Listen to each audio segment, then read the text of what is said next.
kalian semua sudah terlalu banyak mendapatkan nikmat dari Allah. Coba diangen-angen. Bayangkan kalian sudah dikasih Allah lahir dari keluarga yang Masya Allah berkecukupan. Tidak ada kurang satu apapun. Kemudian saudara-saudara kalian, om tante kalian juga sangat sayang kepada kalian. Kalau misalnya kalian pas ulang tahun ngasih hadiah juga, hadiahnya itu branded ya, seneng sekali kalian. Kemudian ketika hari raya, sangunya juga kalian dapat uang yang banyak. Nah, ini harus disyukuri. Nah, ketika mendapatkan nikmat yang banyak ini, harusnya itu tetap harus taat beribadah kepada Allah. Jangan malah kemudian ketika mendapat nikmat yang banyak, terus selanjutnya kalian tidak kekurangan apa-apa, kemudian tubuhnya juga sehat, malah sholat isya-nya sering ketiduran. Terus kemudian sholat subuhnya juga terlambat, kadang dibangunkan sulit. Nah, poin-poin seperti ini Allah melihat. Kalau sudah dikasih nikmat, Allah tahu. Nah, ini yang ngasih nikmat siapa? Kok kalian lupa sama pemberi nikmat, yaitu Allah Subhanahu wa ta'ala? Maka akhirnya Allah menjadi cemburu. Ketika Allah cemburu, kalian akhirnya diuji. Kadang itu anak-anak manusia dikasih ujian ke-1 masih belum sadar, dikasih ujian lagi sama Allah yang kedua, kok belum sadar, dikasih ujian yang ketiga, misalnya dengan sakit COVID yang sangat berat, kan hampir sakaratul maut kan itu. Kalau sudah sangat berat, kalau ringan itu masih mudah lah, minum vitamin, kemudian dengan uap, dengan apa itu sudah sembuh. Tetapi kalau sudah sangat berat, baru kemudian kalian ingat Allah, tidak bisa tengok kanan, tengok kiri, karena orang COVID itu kan harus isolasi.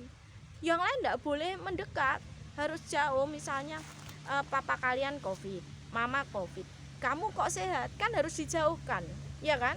Biar kamu nggak ketularan, kan seperti itu.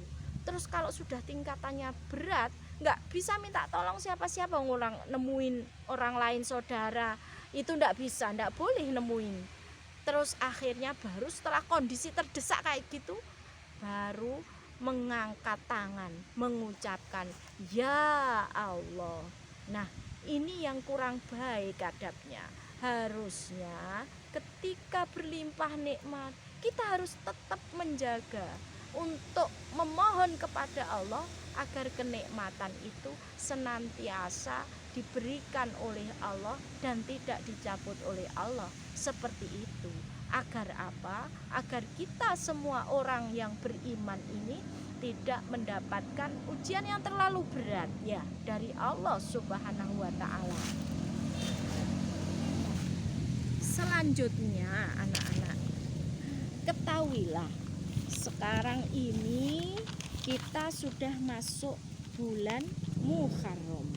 Ketika Allah memberikan nikmat dunia, itu Amirul Mukminin Umar bin Khattab radhiyallahu anhu sampai mengatakan begini, anak-anak, aku tidak pernah peduli apakah Allah memberikan nikmat kepadaku ataukah akan memberikan ujiannya kepadaku. Karena apa? Di antara dua itu aku nggak tahu mana yang terbaik untukku. Artinya apa, anak-anak? Ketika Allah memberi nikmat, alhamdulillah. Ketika Allah memberikan ujian, alhamdulillah. Karena aku tidak tahu dari dua kejadian ini yang mana yang bisa menjadikan aku semakin dekat dengan Allah Subhanahu wa ta'ala. Nah, bulan Muharram ini kita harus semakin berhijrah lebih baik daripada yang kemarin-kemarin. Kalau sholatnya masih suka terlambat, harus lebih tepat waktu. Kalau sudah tepat waktu, lanjutkan, jangan bosan ya. Ketahuilah bahwa bulan Muharram itu syahrullah, bulannya Allah. Sabda Nabi Shallallahu Alaihi Wasallam, afdalus saumi ba'da Ramadan saumu fi syahrillah. Puasa yang baik, yang setelah puasa Ramadan itu yang dianggap baik oleh Allah adalah puasa pada bulan Muharram.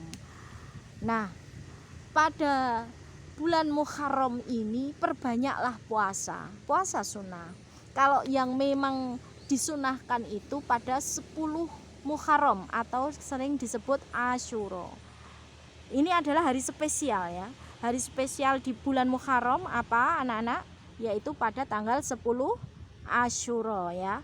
Pada hari itu Allah menyelamatkan Nabi Musa alaihissalam dari kejaran Fir'aun bersama Bani Israel. Dan pada hari itu Allah subhanahu wa ta'ala menunjukkan kebesarannya. Dibelahnya lautan, ditenggelamkannya Fir'aun dan bala tentaranya. Fir'aun itu raja kejam loh anak-anak. Semua bayi laki-laki disembelih, dibunuh, yang perempuan dijadikan budak ya, baik remaja, kemudian anak-anak itu yang perempuan dijadikan budak semua.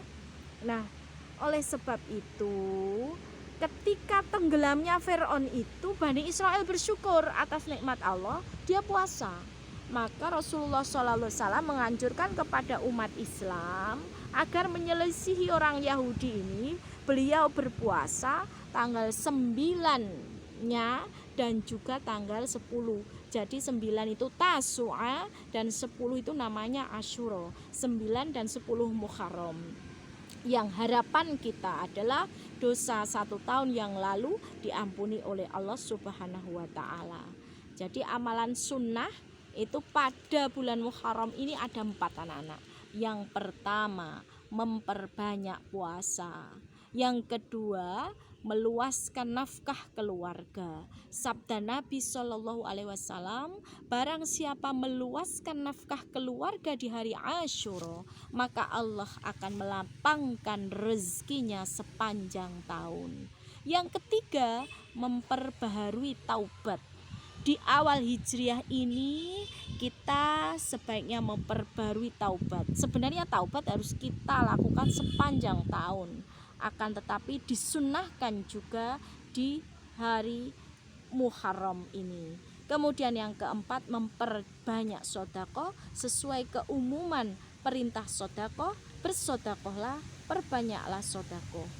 Inilah amalan-amalan yang dianjurkan oleh Rasulullah Shallallahu Alaihi Wasallam.